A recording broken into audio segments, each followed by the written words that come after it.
Olá, meus amigos. Aqui depois de muita tentativa e erro, estou conseguindo fazer meu primeiro hangout e estou trazendo aqui duas pessoas fantásticas para a gente conversar, o Rodrigo Souza e o Paulo Cogos. É um grande orgulho tê-los aqui. O Rodrigo Souza tem um canal fantástico no YouTube de programação de softwares que eu conheço e ele dá as dicas também de como sair do Brasil, né? Então, quem quiser conversar mais sobre isso, Rodrigo Souza vai poder ajudar muito. E a outra pessoa é uma lenda mística na internet, Paulo Cogos. Basicamente todo mundo conhece ele, gosta, odeia, mas dificilmente alguém fica imparcial. Ele é estudante de administração no INSPER e escreve para o Mises. Meus convidados aí, eu agradeço.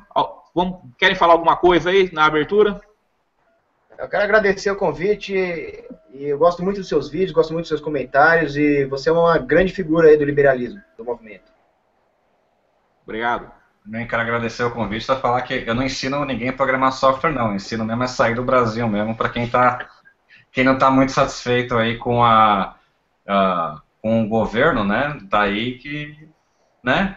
Os incomodados que se mudem. Então eu estou tentando ajudar os incomodados a se mudarem. É mais fácil se mudar do que mudar o Brasil. Rodrigo, saiu uma entrevista que ficou meio polêmica com você aqui, que você está vendendo seu apartamento e a moeda que você quer comprar, no lugar de receber em real, em lugar de receber em dólar, você vai receber em Bitcoin. Você confia tanto assim nessa moeda? Olha, Adolfo, a primeira coisa que a gente tem que ver aí, existe uma... eu não diria assim... um erro que as pessoas... Não existe uma desinformação muito grande das pessoas de acharem que Bitcoin veio para substituir o real.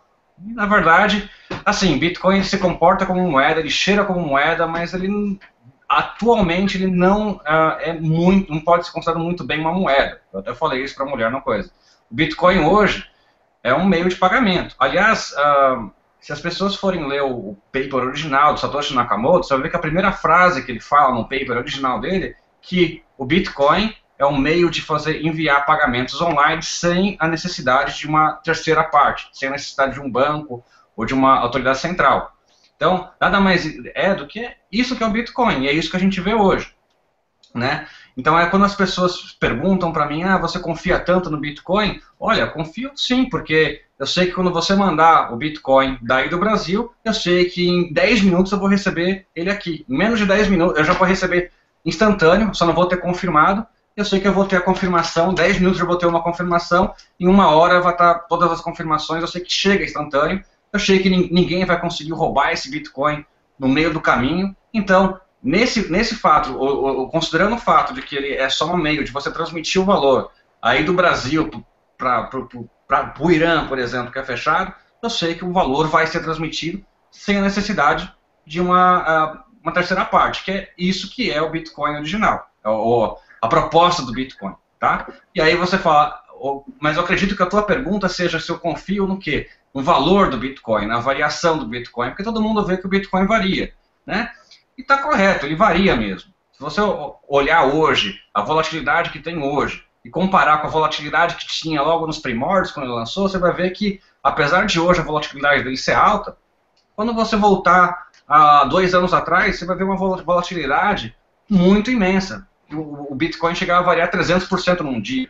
Isso 2010, 2011, tá? Hoje em dia, dificilmente ele varia mais do que 30%, 40% num dia, só quando tem uma notícia muito foda, assim como qualquer ação de qualquer empresa. Tem uma ação negativa, você vê a Petrobras caindo 20% num dia, como você pode ver o Bitcoin valorizando 20%, 30%. Recentemente, o que a gente teve aqui agora foi a quebra de uma bolsa que já foi a maior bolsa de Bitcoins no passado, tá? Mas, ultimamente, no último ano, ela estava totalmente mal das pernas, todo mundo estava saindo de lá, então ela quebrou, e ela quebrou assim, não deve ter afetado tanta gente quando as pessoas pensam que ela afetou, né? Mas, de qualquer maneira, ela era a terceira bolsa com mais volume, não significa que ela tinha tanto volume assim, mas quando você olha a cotação do Bitcoin, ele praticamente caiu o quê? 30%. Né? E se você pegar qualquer grande empresa no Brasil e você pegar a terceira maior fonte de renda dessa empresa e você quebrar as pernas de qualquer disso, você vai ver a ação de qualquer empresa no Brasil desbancar para 100% a mais. Então, quando você considera o Bitcoin como esse meio de pagamento, como se fosse, não é uma empresa, mas como se fosse uma empresa ali concorrente com PayPal, etc., né, você vai ver que ele é bem estável, né, o valor do Bitcoin. Mas, como eu digo, o valor do Bitcoin para mim não é interessante. Por quê? O que eu quero usar do Bitcoin é simples. Você aí no Brasil, eu quero que você me envie o Bitcoin daqui do Brasil, para que eu nos Estados Unidos, para que eu venda ele aqui e troque por dólares na hora. Meu objetivo é trocar valor. E para isso o Bitcoin ele é super estável e funciona. Ele funciona que eu venho usando ele até quando era muito mais volátil do que é hoje, né? Então, nesse ponto, sim, eu tenho confiança. Aí eu sempre pergunto se eu tenho confiança para pegar o valor do apartamento inteiro e deixar ele totalmente em bitcoins. Eu diria que não, eu não sou maluco de fazer isso, porque eu não sei como é que vai estar o Bitcoin amanhã. Amanhã sai um governo aí, até o Banco Central fez uma declaração dizendo que, correta, por sinal, dizendo que o Bitcoin é muito volátil, muito suscetível a qualquer regulação que venha aparecer, qualquer governo tentando banir, etc., que pode afetar bastante as regulações, o valor do Bitcoin, né? E eu não sei, amanhã, hoje, o que aconteceu aí com a Bolsa do Japão, o Japão pode querer fazer que nem a Rússia fez, banir, você pode querer ter outros países seguindo isso, obviamente isso vai afetar, vão ser notícias negativas que vão afetar o valor do Bitcoin. Eu não quero ter um patrimônio que eu tive muito trabalho para construir, perdendo assim. Ao mesmo tempo, também estou deixando o risco de ter uma notícia muito boa, positiva, como sempre teve, se você olhar os últimos 4 anos, só teve notícias positivas para o Bitcoin. Até o momento eu não vi nenhuma notícia que tenha sido considerada muito negativa, tá?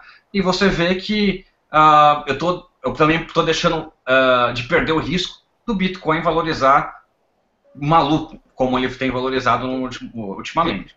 Deixa eu só te interromper um pouquinho, eu queria falar um pouco com o Paulo. Paulo, você escreve para o Mises. No Mises tem uma grande discussão sobre se moeda deve ter lastro real ou não. Tudo isso leva, por exemplo, a questões de reservas fracionárias em bancos ou não. Como é que você vê essa questão do Bitcoin ser uma moeda sem lastro? O Bitcoin eu acho que é uma experiência em uma tecnologia monetária ainda incipiente. Então as pessoas ainda estão aprendendo a lidar com essa inovação. Eu não entendo muito do assunto, né? Essa parte monetária não é bem a minha praia, mas eu vejo isso como uma forma de driblar a tirania monetária. Saiu um artigo na Forbes sobre isso, de que o Bitcoin ele não é bem uma moeda que surgiria naturalmente no mercado, mas sim uma forma que as pessoas encontraram de contornar a tirania, a falsificação monetária do Estado. Agora, como isso vai desembocar no futuro, eu não sei. Inclusive já tem o que o Rodrigo falou, China proibindo o Bitcoin, o estado de Nova York tentando regular o Bitcoin. Então eu acho que é um pouco cedo, pelo menos para mim, para prever o que vai ser.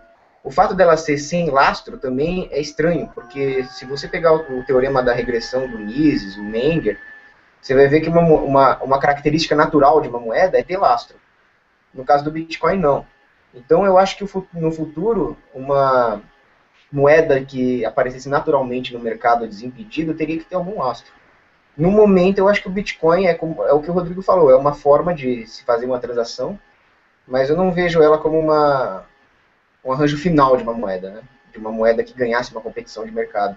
Eu mesmo comprei alguns, mas eu sou muito conservador, eu tenho medo de investir muito e sair perdendo, né? Muita aversão ao risco, eu diria.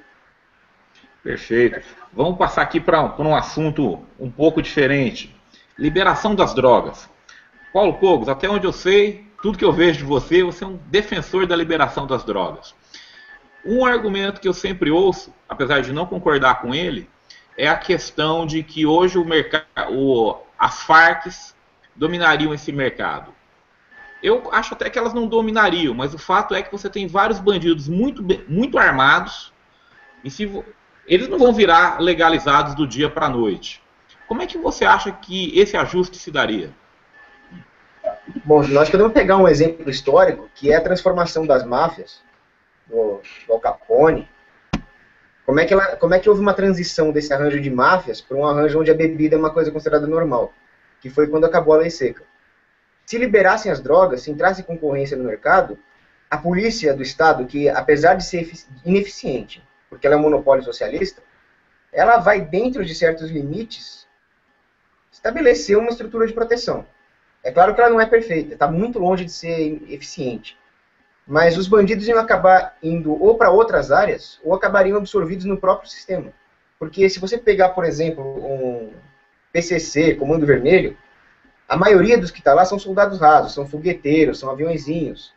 Eles muitas vezes não incorreram ainda em crimes de verdade, né? Assassinato, estupro. Então eles poderiam simplesmente ser absorvidos pela nova indústria, ou como vai ter mais oferta de emprego na economia inteira, já que vai surgir um setor agora liberado, eles podem ser absorvidos em qualquer outra indústria. Os barra pesada mesmo, Marcola, Fernandinho, Beiramar, eles têm que ser condenados, têm que ser presos, eles estão fora da economia normal. Agora, a questão das Farc, elas são financiadas pelo monopólio das drogas. Os narcoestados e a relação entre os governos com os altos traficantes é o que sustenta a Farc. Caso esse monopólio se quebre, você não precisa nem de uma intervenção policial ou militar para acabar com eles. O simples fato de haver concorrência no mercado vai fazer com que não haja mais fluxo de dinheiro para a Farc, para eles comprarem armamento. Então, a sustentação financeira que permite que eles tenham uma superioridade militar tal que consiga sobrepujar muitas forças policiais e dar muito trabalho para os exércitos, vai acabar. Porque vai acabar o monopólio. Sem monopólio, é natural que eles definem. Então, mesmo no arranjo atual, as Forças Armadas da Colômbia já conseguiram reduzir as Farc para 8% do território. Por que não acabou? Porque eles ainda têm essa confortável posição monopolista. Com a liberação das drogas, acaba essa posição deles e acaba com eles. É questão de tempo. É a minha opinião sobre isso. Perfeito. Aproveitar aqui e explorar um pouco o Rodrigo.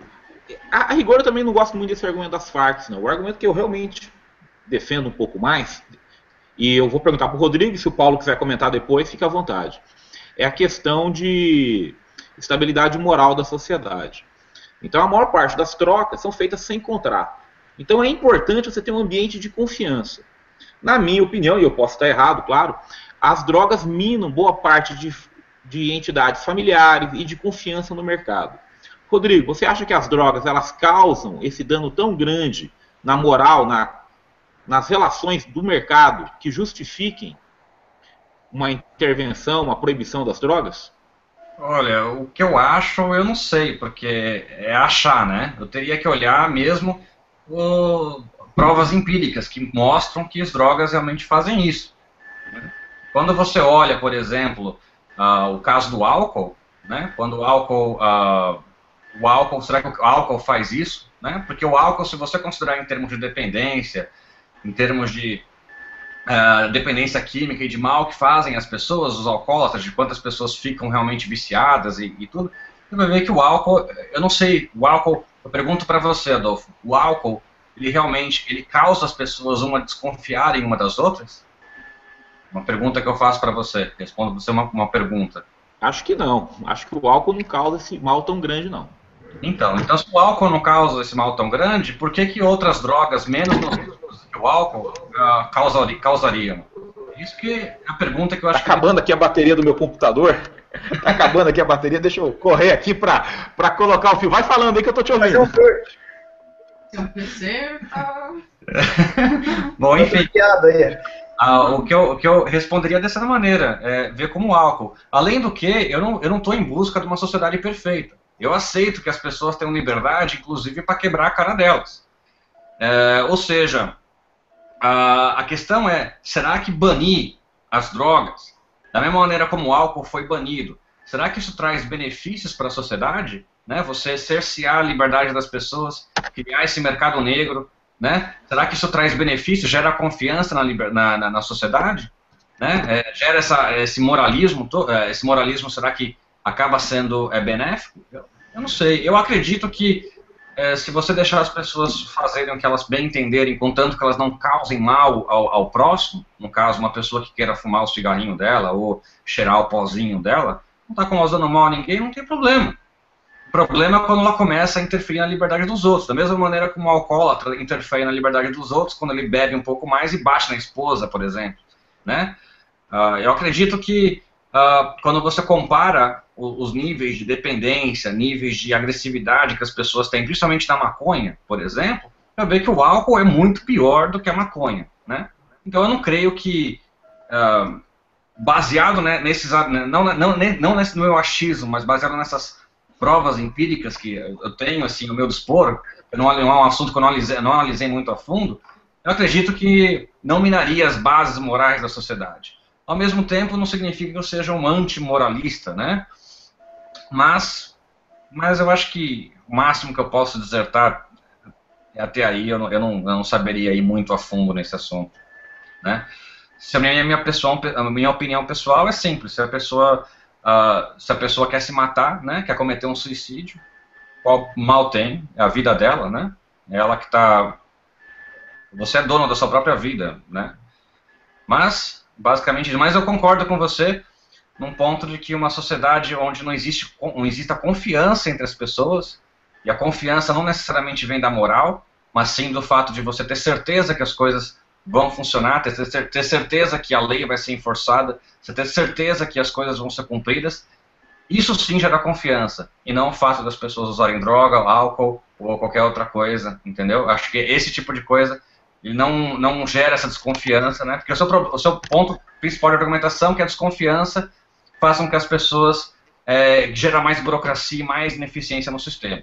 O meu ponto, que eu acredito que nisso está correto, a falta de confiança realmente faz isso, mas da onde vem a falta de confiança, eu acredito que vem de outros pontos, principalmente num sistema ineficiente de justiça.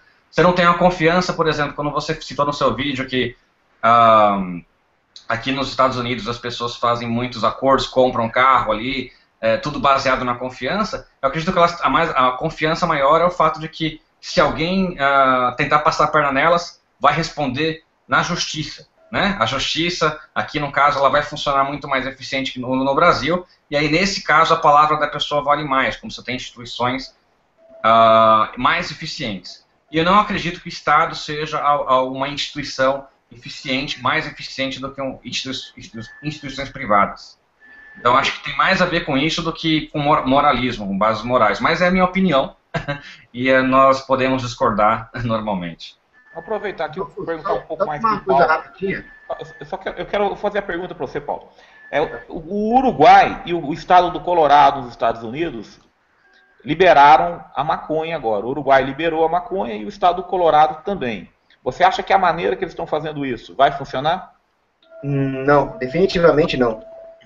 Só uma coisa rapidinha, complementando o que o Rodrigo falou muito bem, é que eu acho que a moral, em vez de se deteriorar, se liberar as drogas, pelo contrário, ela vai se fortalecer porque as pessoas não podem cometer o erro de depositar a moralidade no Estado. Você falar para uma criança, falar para um adolescente os males da droga, orientá-lo, é uma função da família e da igreja. E quando o Estado assume isso para si, ele é ineficiente com qualquer coisa que ele faz, e isso tira a força da igreja, da família, que é o que tem que sustentar. Agora, isso que você comentou do Uruguai, da Califórnia, eles estão fazendo do jeito errado. Primeiro porque no Uruguai, como Gico, socialista, não é uma liberação das drogas. É um monopólio. Eles pegaram um oligopólio de traficantes e transformaram no monopólio, sendo que agora a única gangue que pode traficar drogas no Uruguai é o governo do Uruguai. Então eles simplesmente falaram, a única gangue que manda aqui sou eu. Para mim é um narco-estado, não tem diferença entre isso e o PCC. E na Califórnia, a maconha não tá... Tem um artigo do Fernando Quioca, muito bom, que ele fala... Só um minutinho, é Colorado, tá? Porque o Colorado liberou a droga para fins de diversão. Não é só fim medicinal, não. Tá, não, eu tô com sono aqui, mas... O que eles estão fazendo é o que o Fernando Quioca falou no artigo dele. Ele falou: eu sou contra a liberação a legalização da prostituição. Porque se legalizar, significa que o Estado vai ter meios de cobrar imposto e fazer regulação, que é um tipo de imposto. Então, regular a droga é a mesma coisa que cobrar imposto em cima da droga, não é uma liberação total. O que eu defendo é uma liberação total, de forma que a droga tenha o mesmo status legal que o bolinho de bacalhau. Ninguém fala, não, então vamos legalizar o bolinho de bacalhau para determinados fins. Não existe isso. Não tinha que ter uma coisa dessa. Sabe? Cada família que se vira. Perfeito.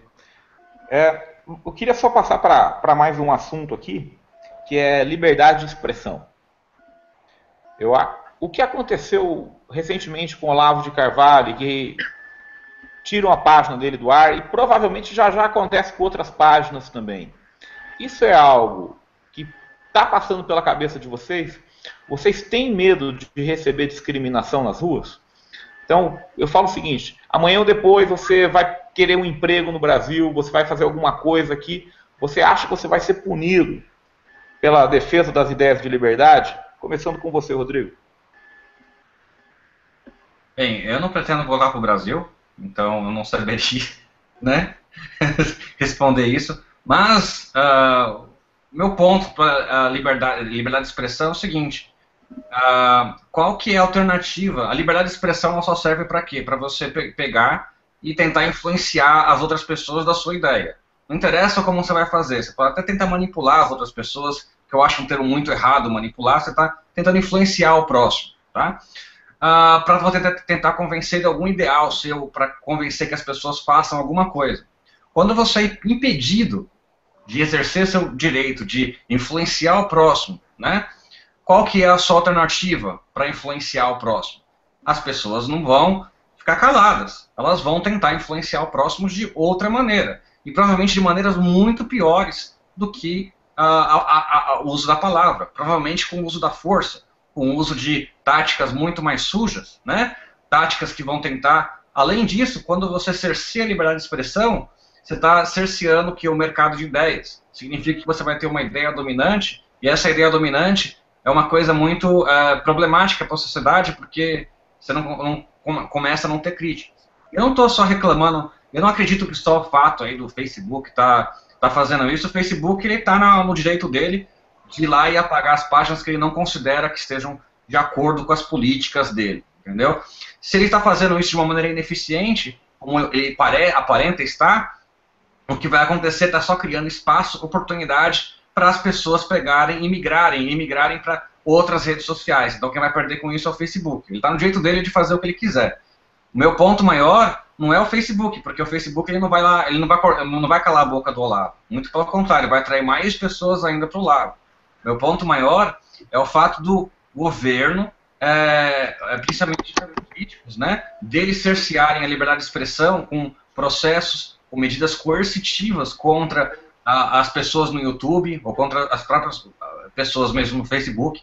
Aí sim, porque aí sim ele está tentando cercear totalmente a crítica, né, cercear, e aí o que vai acontecer? Não vai me espantar muito se a população aí algum dia acabar se revoltando, como está acontecendo, e ir para cima dos políticos. Não vai me... O que eu vejo, o que acontece no Brasil é basicamente isso, a população está tão revoltada que não consegue se expressar, né? Ela não tem uma opinião contrária, porque essa opinião contrária muitas vezes é reprimida, principalmente você não pode falar mal de alguns políticos aí no Brasil, que você vai ser reprimido, você vai levar processo, vai levar um monte de coisa. Então a população um dia, né, como não tem essa outra alternativa, qual que é a alternativa da população? É simplesmente pegar em armas, é simplesmente pegar, fazer baderna, quebrar banco, fazer o que for, entendeu? Ou seja, vai acabar levando, né, a falta de liberdade de expressão acaba inevitavelmente levando um país para um regime mais autoritário, seja um regime autoritário de direita ou seja autoritário de esquerda. Tanto faz qual lado que você está de autoritarismo. O autoritarismo todo mundo sabe que economicamente é uma coisa horrível para a sociedade. Então, basicamente esse é meu ponto em relação à liberdade de expressão, e é algo que eu posso viver nos Estados Unidos. Aqui eu tenho o direito de falar, eu vejo as pessoas com o direito de falar besteira que elas quiserem, e as pessoas simplesmente falam, tá falando besteira, tipo, você tem o seu direito de falar a bosta que você tá. Eu vou achar que você é um idiota, mas tudo bem, entendeu? Então eu já vi gente aqui defendendo o nazismo, falando, eu dou risada, né? Fazer o quê? É a única maneira como você refuta essas pessoas tipo, deixando elas falar. É por isso que quando eu gosto de debater com socialista, eu gosto de deixar o socialista falar. A melhor maneira de você refutar um socialista é deixar o socialista falando. Principalmente quando ele começa a falar de economia. Deixa ele falar de economia à vontade. Vai me render boas risadas. Legal. E você, Paulo? Eu concordo com o Rodrigo, tem que ter um mercado de ideias, e quando não existe liberdade de expressão, nós temos um socialismo de ideias, né? Agora, uma coisa que você falou, se eu tenho medo de ser discriminado pelas opiniões, não, porque discriminação é o que todo mundo faz o tempo todo. Quando você vai comprar uma caneta, você discrimina a caneta. Não, essa aqui é melhor que essa. Então, ser discriminado pela opinião significa que alguém vai me odiar pela minha opinião, e eu tenho direito de fazer isso, e outros vão até me convidar para um hangout, né, pela minha opinião. Então, poxa, obrigado por me discriminar.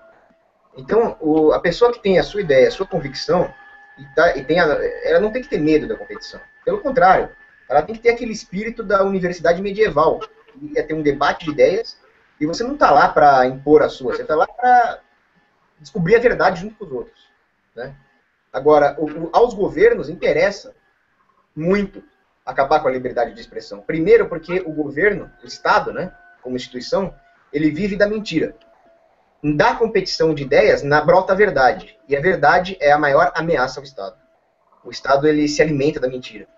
E, como disse o Rodrigo, leva ao totalitarismo. Mas aí eu tenho uma discordância técnica com ele, porque não é o caso de as massas atacarem os políticos e derrubarem as instituições vigentes. Elas vão se alinhar como ovelhas silenciosas, cada vez mais as instituições montadas pelo Estado, e essas instituições totalitárias vão se fortalecer até chegar ao totalitarismo no seu grau máximo.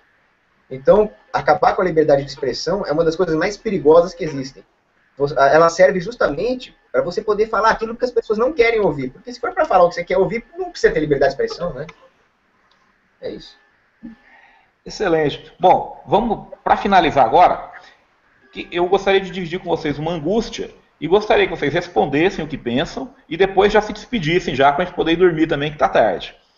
O que eu vejo é o seguinte, daqui 3 meses é a Copa do Mundo. Pode não acontecer nada? Pode não acontecer nada. Esse país pode vir abaixo? Pode também. Então nós estamos num momento da nossa história que tudo pode acontecer e nada pode acontecer. O que isso me leva a acreditar? Me leva a acreditar que em 2018 nós não vamos ter eleições mais sem tropa de assalto do tipo das SA nazistas. Por quê? Porque nós estamos chegando numa situação tão ruim em termos de segurança, que o que vai acontecer? Para alguém poder fazer um comício nas eleições de 2018, vai ter que ter milícias, senão chega outro lá, arrebenta tudo que ele está falando. Então eu tenho muito medo do seguinte, 2015, na minha visão, vai ter uma crise enorme. E a crise, ela exacerbera os extremos. Então a extrema-direita vai ganhar força, a extrema-esquerda vai ganhar força. Vocês têm esse pessimismo que eu tenho em relação a 2015 e 2018 ou não? Vamos começar com o Paulo. Eu tenho sim. Para começar uma crise econômica, tudo indica, os economistas, os estudos dele, tudo indicam que vai ter uma bolha que vai estourar em 2015, que vai fazer a crise de 2008 parecer uma brincadeira de criança. E das crises econômicas, nasce um ambiente fértil para esse tipo de extremismo que você falou. Então, a crise de 29, nos Estados Unidos, que se alastrou para a Europa, fez com que os ânimos se acirrassem na Europa e com isso brotasse o nazismo, o fascismo. E a coisa pode acontecer aqui no Brasil, sim. O pessoal costuma falar que o nazismo é extrema-direita, mas não. O nazismo é um tipo de comunismo. Era igual a Pepsi brigando com a Coca-Cola, o Hitler com o Stalin. E aqui no Brasil, o processo político petista é muito parecido com o processo nazista, que é muito parecido com o processo do Chávez, do Maduro. Então isso está me dando muito medo mesmo. E o meu medo não é que haja uma coisa mais típica assim, do Oriente Médio, onde as eleições têm soldados para proteger essa facção daquela facção. No Brasil, eu acho que não seria tanto isso, mas um uso de grupos de arruaceiros como o Black Bloc para relativizar cada vez mais a propriedade privada, causar cada vez mais caos, e desse caos emergir um governo cada vez mais totalitário. Tem, inclusive, eu não sei que jogo da Copa, que vai coincidir com uma votação de uma PEC aí, que vai acabar com a divisão de poderes, vai dar mais poder ainda para o Executivo. Então, vai caminhando para o caos mesmo. E o meu medo é que você esteja certo, que em 2018 nós cheguemos numa situação onde qualquer tipo de oposição, por mínima que seja, vai ser esmagada num regime popular totalitário. É isso. Obrigado, Paulo. Obrigado mesmo pela sua força ter vindo aí no Hangout aí. Obrigado, vamos ouvir gostei aí. muito. E você, Rodrigo? Olha, eu tenho uma opinião meio controversa, né? É tipo, eu não estou acompanhando muito bem o que está acontecendo no Brasil, na verdade. Eu acompanho de longe, pelo que as pessoas postam no Facebook. Como eu tenho mais amigos que são libertários, obviamente, né? As notícias que eu vejo, elas são horríveis, como se o Brasil estivesse caminhando para uma situação comunista, mas isso me impede de ver, estando distante, me impede de ver a realidade. Eu só vejo um lado da moeda, né? De qualquer maneira, eu acredito sempre que é o seguinte, o jovem que está aí, está vendo isso, não tem que passar por isso. Pega o avião, 9 horas, vaza daí. Né? Até o Paulo Cogos, você está aí, vaza daí, você não tem nada a ganhar aí no Brasil. Né? Verdade, é o que eu estou pensando em fazer.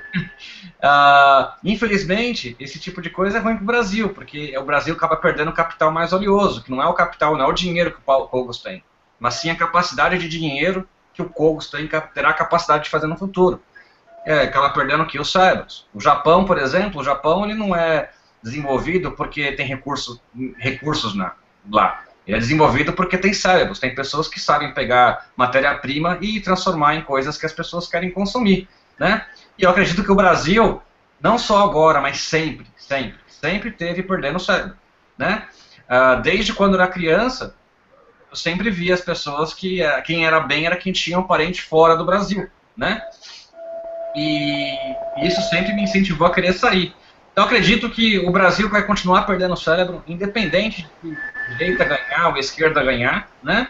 E acho que isso, na conjectura atual, econômica, onde cérebros são muito mais importantes do que mão de obra, né? Onde você saber desenvolver um software é muito mais produtivo para a economia do que você saber montar um hardware, né? Saber montar um computador, não traz valor nenhum, né? Porque eu vejo o Brasil, ele pegando aí, ficando cada vez mais pobre, na verdade, entendeu? Ou continuando dependendo de matérias-primas ou coisas. Então, assim, se você tá bravo, eu acho que tem que sair mesmo. Aliás, outro ponto que eu acredito que talvez seja bom para o Brasil é deixar o Brasil se lascar mesmo, né? A população tem que aprender, de alguma maneira. Eu sou do ponto seguinte: se aprende mais rápido pela dor, entendeu? Então o pessoal quer acreditar em política, quer acreditar que política é a solução, seja político de esquerda, seja político de direita, vá adiante, entendeu? Acredite o máximo que os políticos são a solução dos problemas, e é para tudo, porque é o que vai acontecer, inevitavelmente, é mais falência ainda. Assim como os Estados Unidos não é a mil maravilhas do mundo, porque aqui tem estado também está cada vez pior, né? Mas eu espero, né, de certa maneira, que o Brasil venezualize cada vez mais, que fique mais próximo da esquerda, entendeu? E é para que a população aprenda que, sabe, ter o governo presente na economia é uma coisa ruim. De certa maneira, não aprender, apesar que não aprenderam isso nos anos 80, né? Dificilmente vão aprender isso agora, mas eu tô naquela, tipo, foda-se, eu já saí daí mesmo, sabe?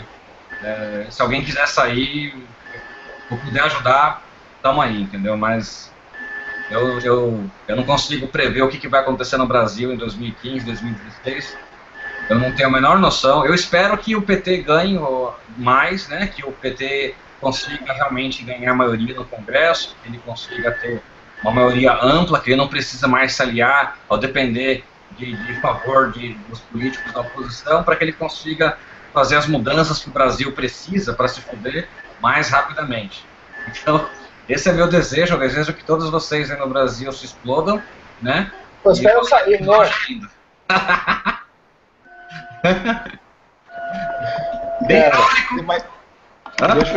Deixa eu te contar um segredo. Teve um cara chamado Trotsky que achou que um oceano ia salvá-lo, viu? Então essa história de achar que está longe, está salvo, não funciona muito com o comunista, não. Exatamente, é por isso que eu tenho uma Desert Eagle aqui. Pode vir. Mas eu tô gostando, eu gostei muito de fazer esse hangout, de fazer essa entrevista, porque um dos objetivos é mostrar para o Brasil as lideranças que nós temos. Sabe, às vezes as pessoas ficam falando, o problema do Brasil é que não tem liderança jovem. Claro que tem. Mas por algum motivo elas não estão aparecendo. É evidente que eu concordo com muitas coisas que o Paulo Cogos falou, e é evidente que eu discordo de muitas coisas que ele fala. Agora, ele é uma liderança jovem. A mesma coisa vale para o Rodrigo. Concordo com algumas coisas, discordo de outras, mas é uma liderança. Então nós temos que parar com essa mania de achar que o Brasil não tem liderança jovens. Tem sim. Só que o problema é que o nosso processo meritocrático não está funcionando. Por algum motivo, Nós estamos pegando os nossos melhores, eles estão indo embora, ou eles estão fazendo outra coisa, ou então o sistema não está promovendo eles da maneira que deveria estar promovendo, como você tem sistemas onde o mérito fala mais alto. Então, para todo mundo que vai ver esse vídeo, tá aí os nomes: Paulo Cobos, Rodrigo Souza, 2 jovens. Vocês viram a capacidade dos dois, falam muito bem, conhecem as ideias. Então aí, são lideranças. A pergunta é, o Brasil vai usar as lideranças? Nós vamos renovar esse país ou vamos continuar com mais do mesmo? Paulo Cobos, muito obrigado. Rodrigo Souza, um grande abraço. Desculpa obrigado aos dois pela avançada hora aí. Um grande abraço, gente. Abraço, tchau, tchau. Abraço, entendeu? Ô, Adolfo, Oi? qualquer dia a gente podia fazer um hangout mais específico só sobre Bitcoin e tudo, para que pessoas possam saber mais, do que elas acham que sabem, né, principalmente. Fechado. Vamos fazer isso aí a semana que vem. Perfeito. Vamos organizar pelo Facebook e a gente monta aí. Só encerrar aqui e a gente continua conversando offline. Um abraço, gente. Abraço.